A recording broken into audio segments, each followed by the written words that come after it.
relationship going on there. So appreciate that. All right. If I just say Mamma Mia, doesn't the music just automatically pop into your head? And why wouldn't it? And why not a great idea to bring it to life? We've got Andrew Colborne joining us. Boys, there's a lot of noise going on there. Yeah, it's a little bit of a construction zone right now. Yeah, that's all right. Is that because of Mamma Mia? A little bit of Mamma Mia, a little bit of the capital project renovation of the lobby they got going on. So it's a little bit of Yeah, okay. Well, we'll get through it. We got 15 minutes. We can put up with it for that long, I think. For sure. Maybe just talk about what's happening.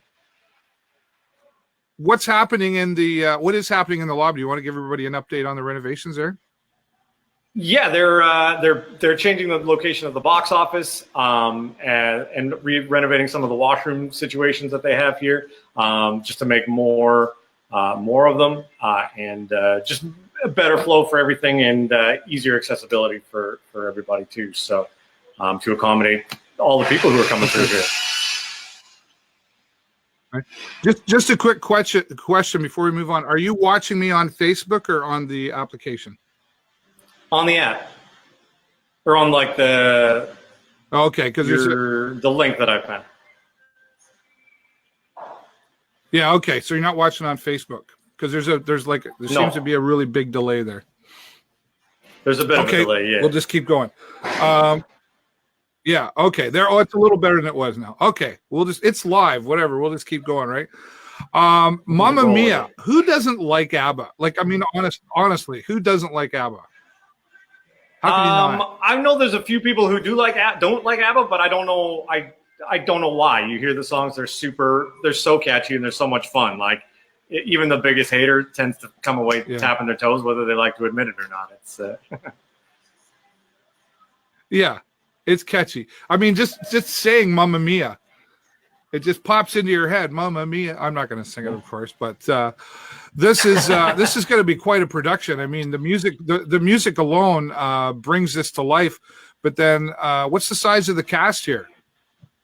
There's 28 in the cast altogether, and then just the army of people backstage doing all of the other things, the building and the costuming and just getting the thing ready to go. So yeah, it's a lot of people. I like how you said the army of people. There really is a lot of coordination goes into any production, but this is going to be a little over the top, isn't it? And I mean, like, this is going to be an exciting production, but there's all that extra work that's going to go into it. Yeah, it's kind of a big deal. It's the first show of this season. They got this, the theater's getting a renovation. This is the first time we're doing a 3-week run for any type of show that they've done. They're really trying to kick this season off with a bang, and it's by all accounts, it's definitely going to be there. Right. And what's your role in all of this? I'm the director and general wrangler of everything. So yeah, it's good. How many hats do you actually wear for all of this?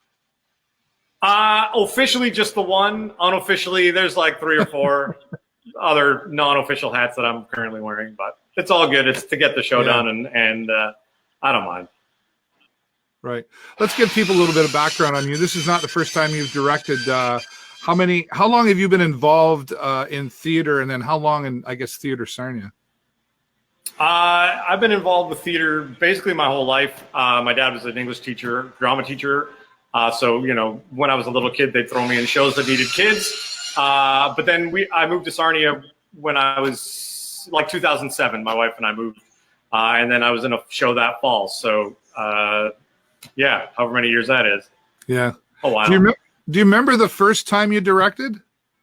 Yeah, this is only my second show directing. The first one was Catch Me If You Can back in 2014 with Theater Sarnia. Oh, right. Yes. And coming from the performer's side and then going into that director's mode, what was that transition like for you? Was it difficult at all? No, I think it wasn't that difficult. I mean, I growing up, I've gone to like professional training for performance. So I've had the good fortune to work with some really good directors. So picking up a lot of things that I've learned, trying to incorporate them into what I do, and just to make it a good experience for everybody. And at the end of the day too, that's the most important. But yeah, it hasn't been that tough. So I prefer it anyway. You prefer it over performing? Yeah, anymore. I think I'd rather be on this side of the thing. Then I don't have to.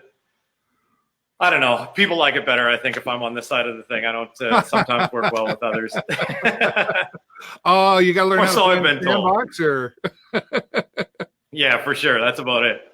Yeah, I hear you. But you must, at the same time, I mean, even in the director role, you're taking the lead on this, but you have a team, and you maybe lead the team, but you really must have to pull skills and rely on other people and their experience. I guess if you're lacking in an area, do you kind of pull from all directions? Oh, for sure. Like I couldn't have done this show specifically without the choreographer, who happens to be my wife, and the music director, who we all work together during Catch Me If You Can. We're all very close friends, and so we all know how each other thinks. And if I hadn't had them on board, I wouldn't have tackled the show. It's too much. I don't have the skills in those areas to make it as good as it can be. So I pulled those two in, and then everything else just kind of fell into place. The theater's such a huge support of what they do. So we got a good talent pool to pull from here for all the various other aspects of the production. So it really was an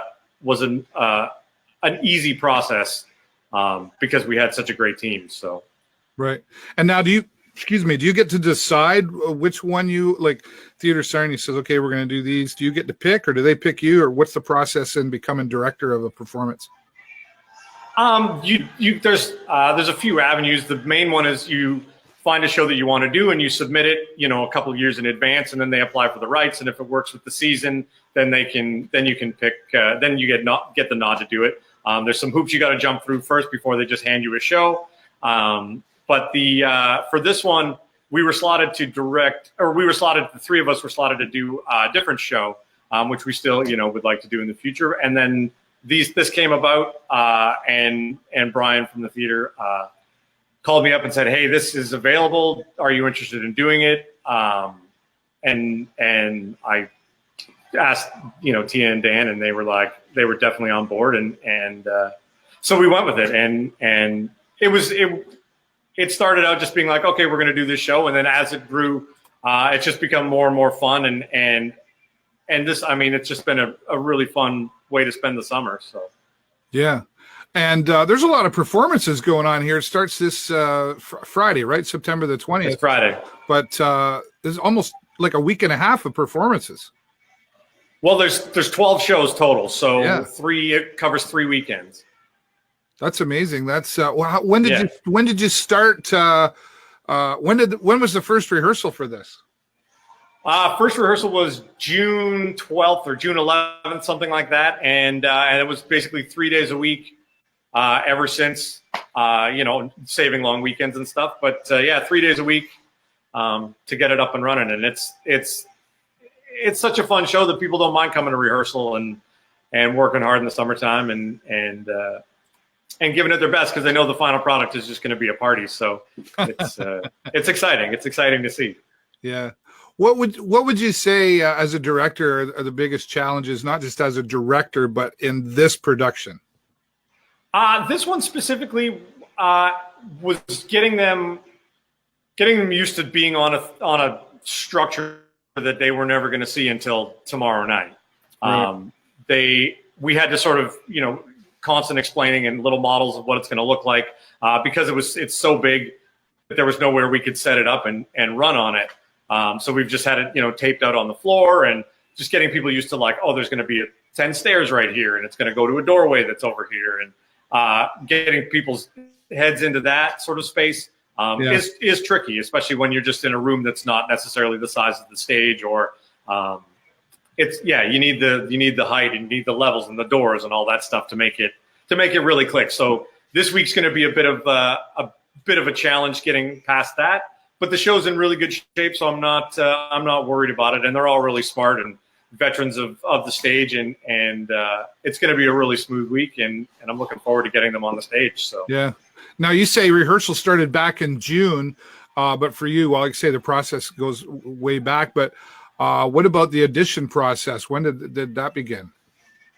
We only had auditions about 2 weeks before we started rehearsing. Oh, wow. We had to the way that the rights worked, we couldn't announce it until really late in the Theatre Sarnia season. So May 1st, we announced it. We had auditions 3 weeks later, and then 2 weeks later than that, we were cast and running. So wow, it was a quick process. Yeah, so it was. And you have a lot of people. I mean, I know you get a lot of the same people apply because it's a group, a community, right? But is that a tough process because you got to say no to some people, right?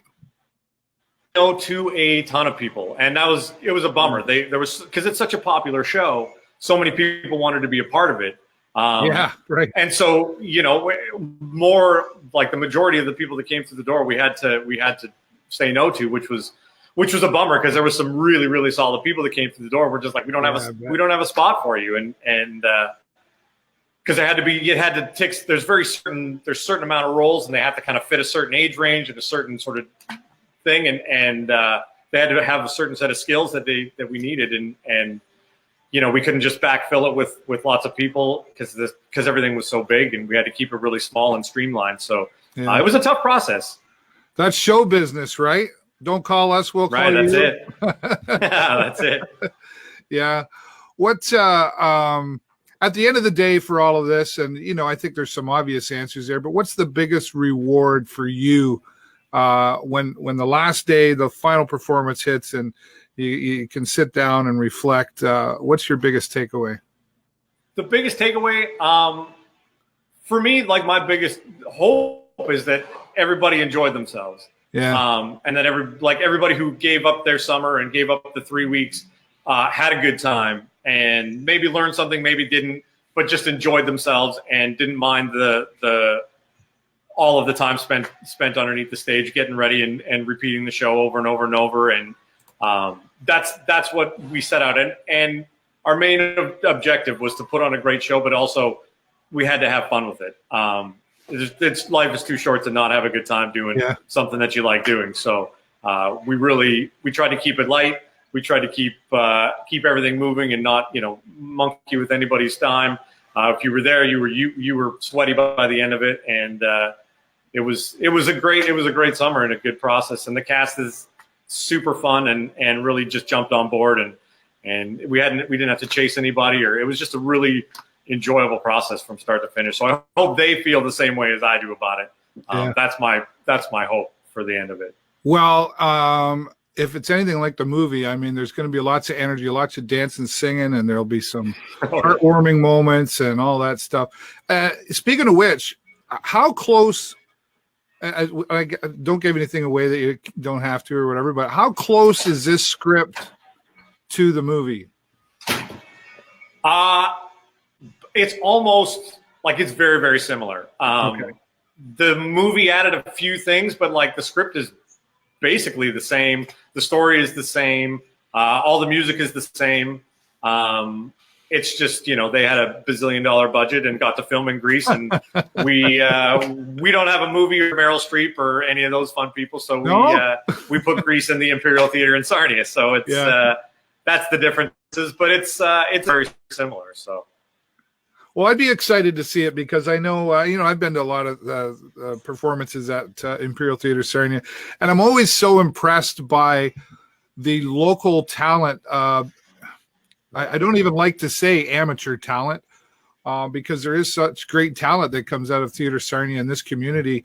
You really don't have to go out of town to find some great production value. I still find sometimes at the Imperial Theatre and Theatre Sarnia working well together, still a little underrated as far as perception in the community. But I guess every time you put on a production there, it's just another opportunity to say, hey, Sarnia, we love it when you come to the theater right here.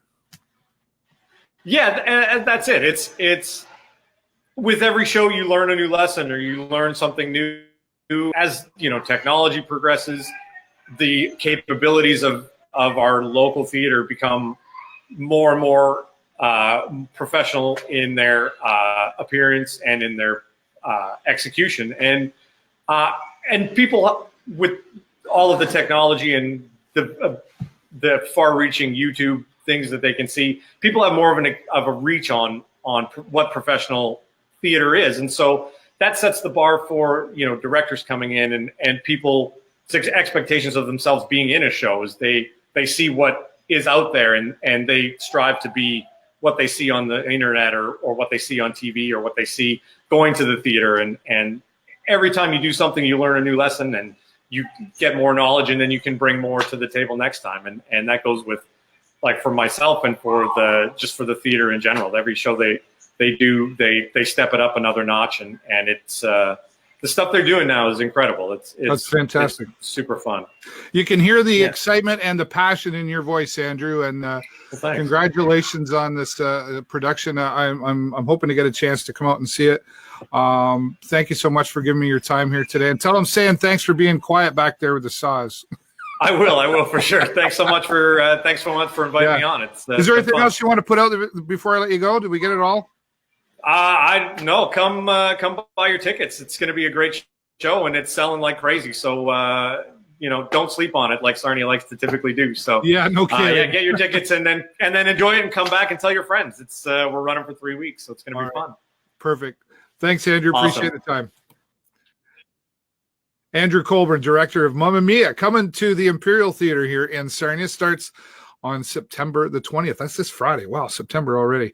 3 weekends of performances. Wow. Mamma Mia won't be disappointing, I'm quite sure, with the right people involved out there. You can go online to imperialtheatre.net to get your tickets for that, or you can go down to the box office, open Monday through Friday till 5 in the afternoon.